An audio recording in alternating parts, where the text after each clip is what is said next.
Hello मधु। इन फूलों का और दुआओं का शुक्रिया। I am very very sorry Raja, मैं बहुत शर्मिंदा हूँ। खेल खेल में मेरी शरारत कहाँ तक पहुँच गई। अगर तुमने पुलिस को झूठा बयान देकर मुझे बचाया ना होता, मुझे माफ कर दो राजा, प्लीज फॉरगिव मी। खेल खेल में तो जिंदगियां बदल जाती हैं।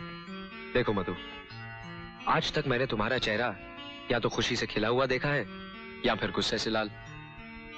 ये उदास और बुझा बुझा सा चेहरा हमारी शैतान मधु का नहीं हो सकता। कम ऑन, चेहरा। ये हुई ना बात। तो तुमने मुझे माफ कर दिया? माफ तो कर दिया, लेकिन मेरी एक शर्त है। मुझे तुम्हारी हर शर्त मंजूर है। जल्दबाजी से काम मत लो। अगर मैंने कुछ ऐसा मांग लिया जो तुम ना दे सको तो? मुझे तुम्हारी हर शर्त मंजूर है राजा। तो मिलाओ हाथ। आज से दुश्मनी और नफरत का दौर खत्म और दोस्ती का और अपनेपन का दौर शुरू। मंजूर? मंजूर।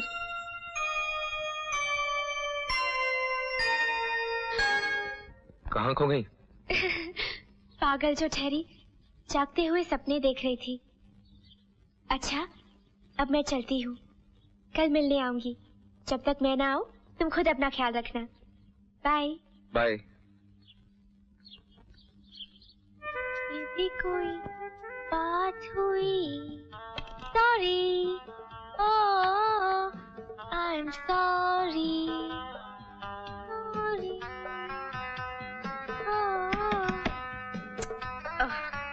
मधु, दरवाजा क्यों तोड़ रहे हो तुम लोग? तेरा सर तोड़ने के लिए। कितनी देर से दरवाजा खटखटा रहे हैं, पता नहीं क्या कर रही थी अंदर। कुछ भी कर रही थी, तुमसे मतलब? देख रही होगी किसी राजकुमार के सपने। बताना कौन है वो? सपना भी मेरा और राजकुमार भी मेरा, तुम्हें क्यों बताऊं? मत बता। लेकिन हम ये बताने आए हैं कि तेरे पापा बहुत देर से प्रिंसिपल के ऑफिस में तेरा इंतजार कर रहे हैं। क्या पापा आए हैं? पापा! हे मधु! पापा! कैसी है हमारी गुड़िया? नाराज है आपसे। भाई ऐसा क्यों? चलो अगर हमसे गलती हो गई तो हम आपसे माफी मांग लेते हैं। मधु ने भी माफ किया। Thank you your majesty. अब ये बताइए कि हमारी गलती क्या है? इतने दिनों बाद बेटी की याद आई। ओह, गलती तो हो गई।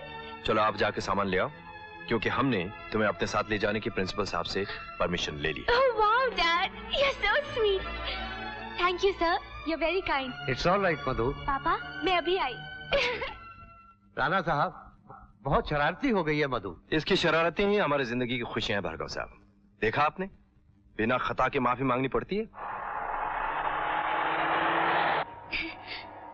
ड्राइवर, गांधी रोड ले चलो। जी। बेटी कुछ खरीदना है? नहीं पापा, एक दोस्त को गुड बाय कहना है। दोस्त को गुड बाय कहना है? इज इट ही और शी? He dad. देखो बेटी, किताबें और दोस्त चुनकर रखने चाहिए। पापा, आपकी बेटी रद्दी की दुकान नहीं खोलेगी।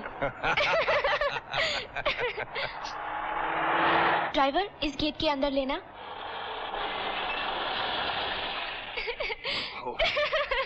डैड। पापा, आप थोड़ी देर बैठिए, मैं जरा मिलकर आती हूँ। यहाँ हॉस्पिटल में? इसका मतलब आपका दोस्त बीमार है, हमें भी उससे जरूर मिलना चाहिए। वेलकम डैड, मेरे दोस्त को बहुत खुशी होगी आपसे मिलकर। आइए। हेलो राजा। हाय। राजा, ये है मेरे डियर पापा Shri Shamsher Singh Rana. Hello sir. Hello बेटे।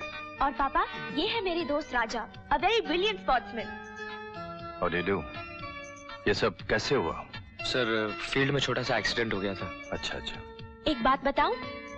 पहले मेरे और राजा में बहुत बड़ी दुश्मनी थी, लेकिन इस हादसे ने सब कुछ बदल दिया। अब हम दोनों दोस्त हैं। पर ये तो बहुत ही अच्छा हुआ कि दुश्मनी दोस्ती में बदल गई, वरना ये दुश्मनी इंसान को बहुत बेचैन कर देती है। हाँ तो राजा बेटा, इस लड़की के साथ दुश्मनी कभी नहीं करना, क्योंकि ये बहुत ही जिद्दी लड़की है और इसका गुस्सा हमेशा इसके नाक पर चढ़ा रहता है। आखिर हम बेटी किसकी हैं? अच्छा पापा, अब राजा से बातें कीजिए, मैं अभी आई। अच्छा बाय। बेटे, तुम कहाँ के रहने वाले हो? जी, किशनगंज का। किशनगंज में किसके बेटे हो? सूरज भान सिंह तोमर। अरे पापा, आप चले आए? हाँ बेटी, वहां देर तक बैठता तो न जाने क्या हो जाता। क्या हो जाता पापा? वो हमारा प्लेन मिस हो जाता। लाओ ये गुलदस्ता मुझे दे दो, मैं उससे लेकर आता हूँ, तुम गाड़ी में जाकर बैठो। लेकिन पापा, मैं खुद गुलदस्ता देकर जल्दी आ जाऊंगी। दोस्तों को अलविदा कहने में बड़ी देर हो जाती है मधु। तुम अगर ऊपर गई तो बहुत देर हो जाएगी। लाओ इसे मुझे दे दो। ठीक है, जैसे आपकी मर्जी।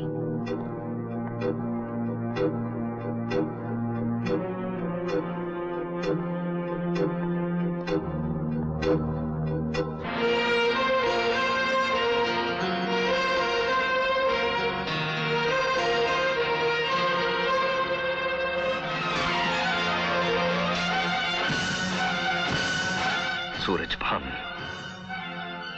ये मेरी बहन की डोली मेरे घर वापस नहीं आई है, हमारी दोस्ती की अर्थी आई है। सूरज भान हमारा दुश्मन है, उसके बेटे के साथ हमारी बेटी की दोस्ती कभी नहीं हो सकती।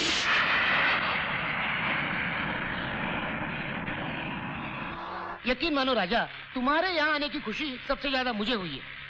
वो क्या है, जीजा जी ने मेरी जिंदगी हराम कर दी है, सठिया आ गए हैं। मैं कहता हूँ आह, वो कहते हैं वाह।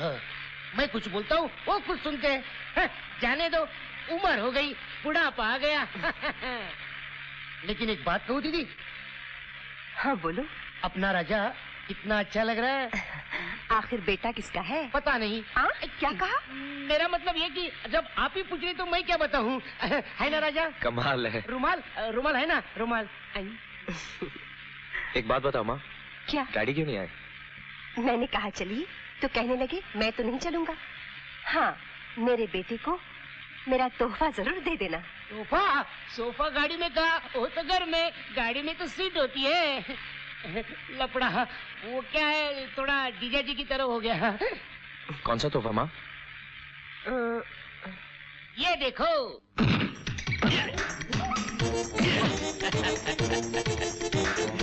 क्यों बच्चे, जवानी का घमंड टूटा या नहीं?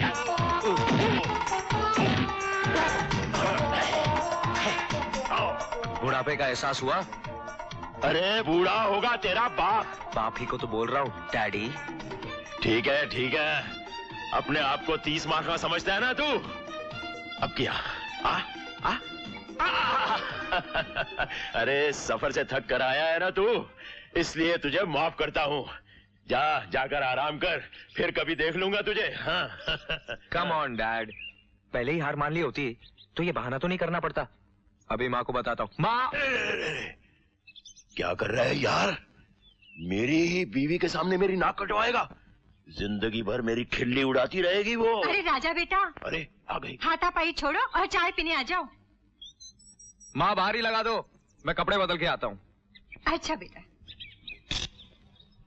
डैडी, हाँ। पता नहीं क्यों मूड हो रहा है कि माँ को बता ही दूं। क्या? यही कि आप बूढ़े हो गए हाँ? और आप मुझसे हार गए। दिमाग खराब हो गया तेरा। देख राजा, अपने बाप की बेइज्जती बर्दाश्त होगी क्या तुझसे? हाँ?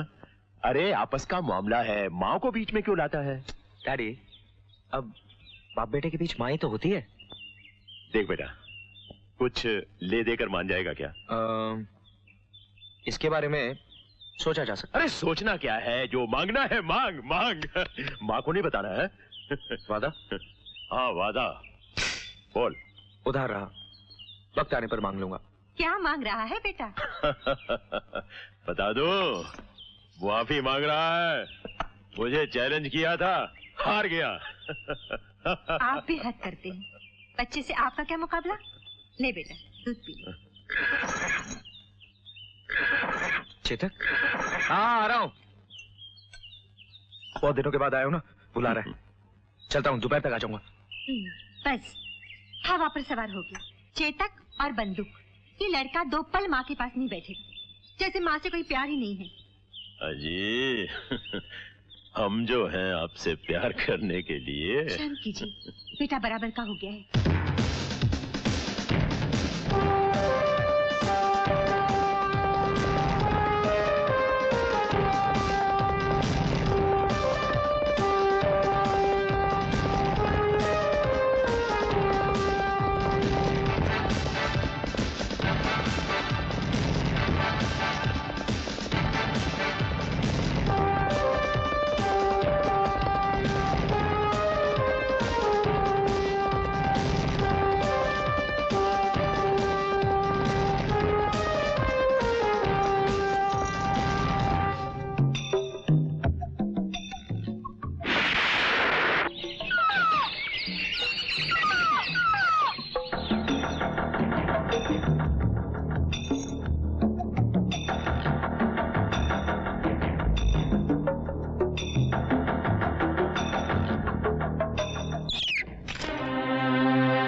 ये लड़की क्या बदतमीजी है ये?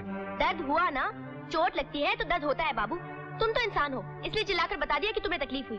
लेकिन वो बेचारा बेजुबान जानवर कैसे बताता? तुम्हें क्या पता, जिसकी जान जाती है कितना तड़पता है वो। अरे जो दूसरों का दर्द नहीं समझता वो इंसान नहीं होता।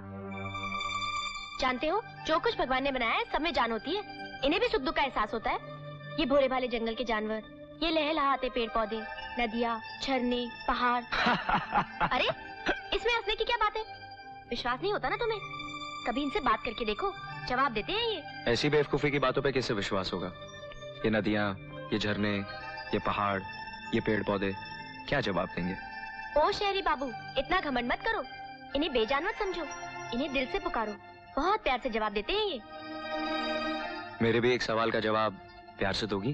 कौन सा सवाल? तुम्हारा नाम क्या है? चलो चलो नीचे उतरो। क्यों? अरे उतरो तो सही।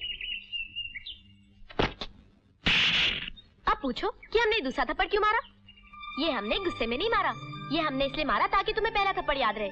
स्वर्गीय दीनानाथ मास्टर कहा करते थे कि इंसान के मुंह पर दूसरा थप्पड़ पड़े तो उसे गलती करने पर खाया हुआ पहला थप्पड़ याद रहता है। तैयार है तैयार, बहुत जोर से भूख लगी है, वरना आज हम अच्छी तरह समझा के जाते।